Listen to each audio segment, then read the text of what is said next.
Bismillahirrahmanirrahim.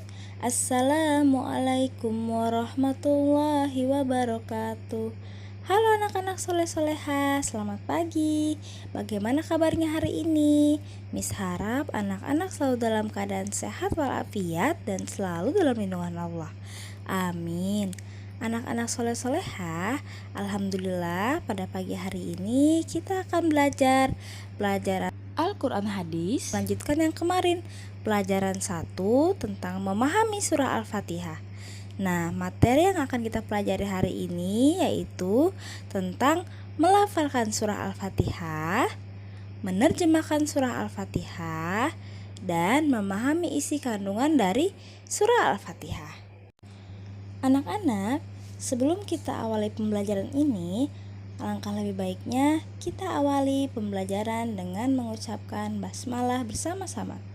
Bismillahirrahmanirrahim. Nah, anak-anak, pada minggu lalu Miss telah menjelaskan tentang mengenal surah Al-Fatihah. Surah Al-Fatihah adalah surah yang pertama dalam Al-Quran. Arti surah Al-Fatihah adalah pembukaan, karena dari surah inilah Al-Quran dimulai atau dibuka.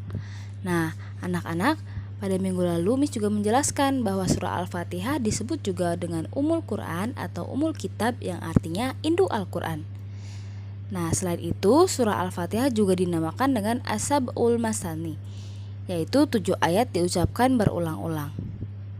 Nah, anak-anak, hari ini kita akan belajar tentang melafalkan surah Al-Fatihah.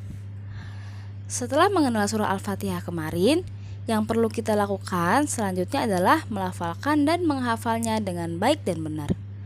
Nah, anak-anak, lafalkan berkali-kali hingga lancar dan benar ya. Nah, untuk melafalkan dan menghafalkannya, kalian bisa buka buku pelajaran Al-Quran Hadis halaman 5 tentang melafalkan surah Al-Fatihah. Kalian bisa lihat penggalan suratnya. Di sini ada tulisan Bismillahirrahmanirrahim. Penggalan kedua, Alhamdulillahi. Ketiga, Rabbil alamin. Keempat, Ar-Rahmanirrahim. Kelima, Maliki. Yang keenam, Yaumiddin. Yang ketujuh, Iyyaka. Yang kedelapan, Na'budu. Yang kesembilan, Wa iyyaka. Yang kesepuluh, Nasta'in. Yang kesebelas, Ihdinas siratal mustaqim. Yang ke-12, Siratal ladzina. Yang ke-13, An'amta. Yang ke-14, Alaihim. Yang ke-15, Ghairil maghdubi. Yang ke-16, Alaihim. Yang ke-17, Waladdallin. Nah, anak-anak, pasti kalian sudah bisa ya cara melafalkan surah Al-Fatihah seperti yang tadi Miss Aufa contohkan. Nah, selanjutnya kita akan menerjemahkan surah Al-Fatihah. Sebelum mempelajari kandungan isi surah Al-Fatihah, kita harus paham arti kata atau mufrodat dari ayat-ayatnya terlebih dahulu. Nah, kalian bisa lihat di buku pelajaran Al-Quran Hadis halaman 5 sampai 7. Di sini ada mufrodat atau arti kata penerjemahan surah Al-Fatihah. Nah, pada tabel mufrodatnya di sini ada lafal surah Al-Fatihah beserta artinya ya. Nah, nanti kalian bisa lihat pada tabel halaman 5 sampai 7 tabel mufrodat atau arti kata lafal surah Al-Fatihah beserta artinya.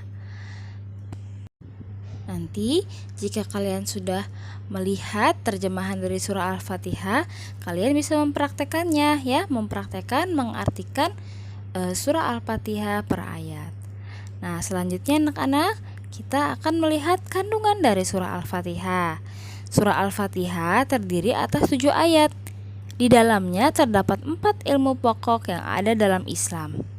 Yang pertama yaitu ilmu tentang dasar-dasar agama atau akidah. Yang kedua, ilmu tentang tata cara ibadah. Yang ketiga, ilmu tentang tata cara istiqomah menjalankan ajaran Islam atau petunjuk. Yang keempat, ilmu tentang kisah dan cerita umat terdahulu atau kisah. Nah, anak-anak, ayat 1-4 surah Al-Fatihah menjelaskan tentang akidah, bahwa Allah itu esa atau satu. Dialah yang menciptakan dan menumbuhkan makhluk di alam semesta ini. Kekuasaan Allah tidak terbatas. Rahmat Allah diberikan kepada semua makhluknya. Oleh karena itu, hendaklah kita memohon ampunannya agar selamat di akhirat kelak. Dialah yang akan memberikan balasan dari amal ibadah kita. Nah, anak-anak, sedangkan ayat 5 dari surah Al-Fatihah menjelaskan aturan-aturan agar kita bahagia hidup di dunia dan akhirat. Caranya adalah dengan hanya menyembah kepada Allah. Selain itu, kita juga mengakui sebagai makhluk yang lemah. Oleh karena itu, kepada Allah kita memohon dan meminta pertolongan. Ayat berikutnya yaitu ayat 6 menunjukkan agar hidup kita bahagia di dunia dan akhirat. Hendaklah memohon kepada Allah Subhanahu wa taala. Disinilah terkandung pendidikan akhlak. Lalu bagaimana caranya? Nah, ayat ke-7 menjelaskan yaitu dengan mengikuti teladan umat terdahulu. Disinilah terdapat kisah-kisah tentang Rasulullah Shallallahu Alaihi Wasallam dan umatnya. Tidak semua umat terdahulu menjadi pengikut Rasulullah.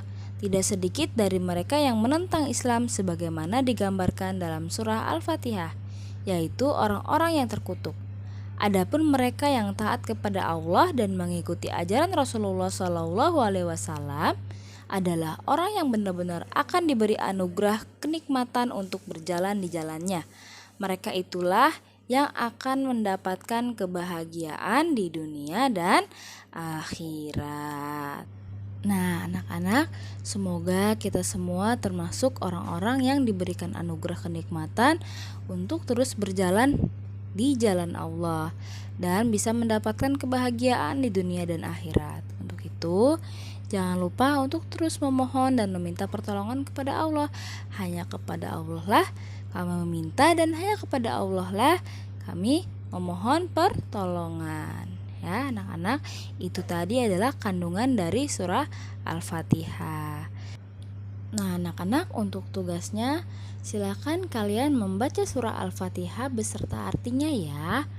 Nah, artinya misal Alfa contohkan, Bismillahirrahmanirrahim. Dengan nama Allah yang Maha Pengasih dan Maha Penyayang. Alhamdulillahi Rabbil Alamin. Segala puji bagi Allah, Tuhan seluruh alam. Nah, itu contohnya. Nanti kalian praktekkan ya menggunakan voice note.